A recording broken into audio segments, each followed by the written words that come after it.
Alright, back. Now, continue the video I just posted about the time I left Eden. Now you're like, left Eden?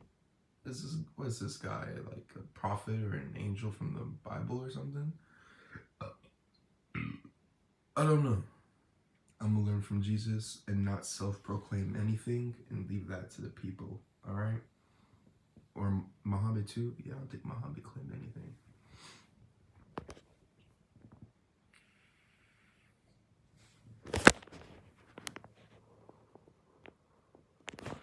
Alright, so I did write it down. Let's go over it. Alright, so at this point in my life, I believe it was between 2nd and 3rd grade or 6th and 7th grade, right? I can't tell you which time frame it was exactly because my dad lived in the same place, but I left Florida and came back, right? Now, I could say this was like the start of my puberty, right? This is when I started to like deal with different emotions. You could say I was starting to become a man because by the time I hit 6th, 7th grade, I literally started growing like mustache hair. But yeah, let me just continue. So this dream, I lost all the details because I tried to write it off like it was a nightmare after experiencing like the real world trauma and fear. And yes, I was pretty wise for my age, and I had to give credits to like my Rastas and how Jamaicans project themselves because I learned a lot from, the simple concept of monkey see, monkey do, right? But, I like to add my own little spice to it. But one night I went to bed. Don't recall how my day went, and I didn't link it to the dream. So based on the data, I never linked it to. So nothing probably happened, right? Moving on, boom. I was in hell, right? A general hell, like everyone speaks of. There was fire everywhere. There was nothing but fire. The ground was like hard rock, kind of blackish looking. It was, it was hell, right? Now, I either turned around or he was there and like, it was like I felt the presence behind me, right? And then I turned around and it was like, oh, that's my dad. And then it was scary. I was like, oh shoot, like, yo, it's the devil. Then I looked closer at his face and I was like, yo, it's my dad, right? And then I didn't really say the devil in my dream. I was like, yo, like, who is this? What the like, it just felt scary, right? And immediately as a kid who always and so thinks that his thoughts come like directly like from God, because like I consciously think for the most part, even though it's my subconscious. I do have subconscious thoughts every now and then, but I'm usually actively always thinking, which I've been getting better at not doing. I feel like I stress myself out too much. That's how I got into like meditation and all that, or like I'm always busy. But moving on, I deal with that now. I said, oh my God, my dad's the devil, right? Immediately, I believe he was grinning or he had like an evil smile.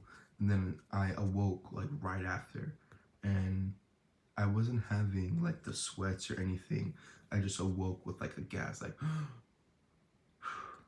and then it was the end, right? No.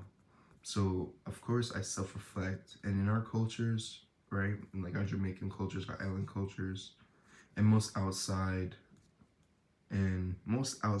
like robotic science perspectives, is I started to realize my father was my like Achilles heel, right? It was like a warning about my future and like shadow work and trauma that I was gonna have to deal with down the line, right?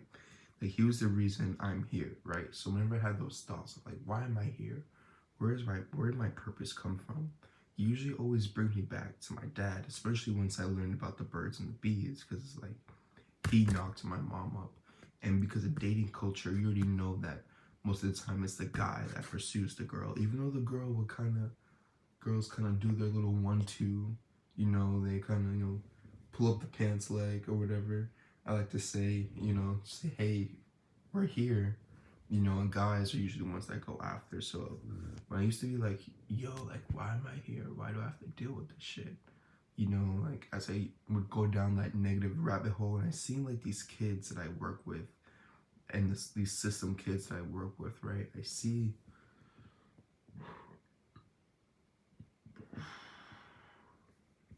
this happen with them all the time. So I know it's a very like natural human thing to do.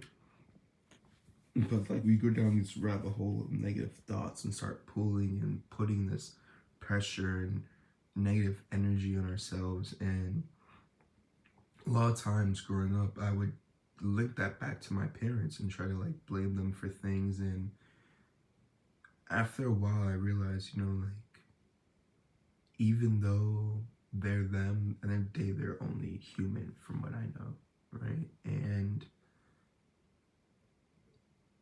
they may have had their human error, but they tried their best for me, and that's kind of like how I healed from that. But the biggest thing is, though, which is so crazy about this dream that I had, is that I was able to learn now, because a lot of times when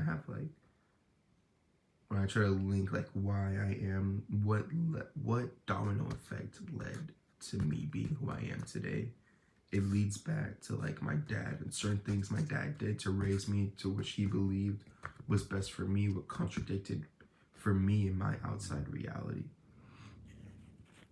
So it was quite crazy nightmare, in my opinion. And so basically the way I summed up now when I reflect on that dream is like my dad, even though I love him and he was a lot of inspiration to me, he would unfortunately be the root of a lot of my trauma and my bad moods, as well as the struggles with trust issues and social issues because of some of the things he said to me, which I found to be toxic about at least maybe his reality. And I would pray and work so hard to this day, which wouldn't be my reality, right? I feel like that's why I work so hard to be friendly, be cautious of people's emotions and feelings because of things I experienced with my dad, which is great, right? Because it kind of gave me, because although we have no physical description of the devil, or at least I don't know anything about that, I never read anything about that in the books, life giving me that depiction of it being my dad is crazy, because one, it is like amazing, because one, it keeps me from going crazy, becoming schizophrenic, because it's like if I try to link it to something like super wild that we have no solid proof for, it can always just kind of backpedal to like my parents and or our parents. And then from going to therapy, I learned that they always start with that, right? They always start with like your parents, your spirituality, your parental trauma, how you're raised, what you experience. And it's like my dreams, right? The power of dreaming saved me, let's say hundreds, thousands of dollars probably, from dealing with a therapist, making bad decisions, and just debating things as I go through life. So, yeah. So don't go over here starting anything crazy about my dad, asking my dad, is he the devil? I never even told him the story yet, but I don't think it would have. There's just certain things I shouldn't tell my dad because it won't do him any justice, right? But I feel like this is a really cool, like, story for us, for us younger people and us still figuring our lives out, as well as us other people who are embarking these spiritual journeys, just experiencing what all life has to offer rather than just living in the same consistent loop. All right, now I give you that one. I have one more I wrote down that it's gonna be like, whoa,